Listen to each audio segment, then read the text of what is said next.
માં મામેરું ભરાયું છે પ્રભુનું અને ત્યારબાદ અલગ અલગ વિધિ કરવામાં આવતી હોય છે. આજે પહિંદ વિધિથી લઈ અને આજે શાંતિનો એક સંદેશ પણ આપવામાં આવતો હોય છે ને એ છે કે કબૂતર ઉડાવીને એ શાંતિનો સંદેશ આપવામાં આવતો હોય છે.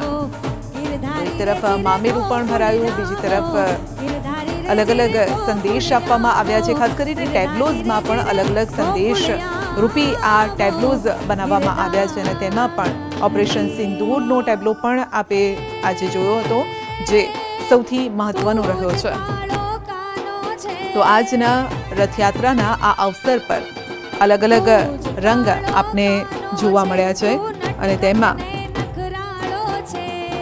ઇતિહાસમાં પહેલી વખત એવું થયું છે કે ભગવાનને ગાર્ડ ઓફ ઓનર આપવામાં આવ્યું અને ભૂપેન્દ્રભાઈ પટેલે સતત ત્રીજી વખત પહિંદ વિધિ પણ કરી હતી. અને આજે ગજરાજ થોડા સમય માટે બેકાબુ બની ગયા હતા અને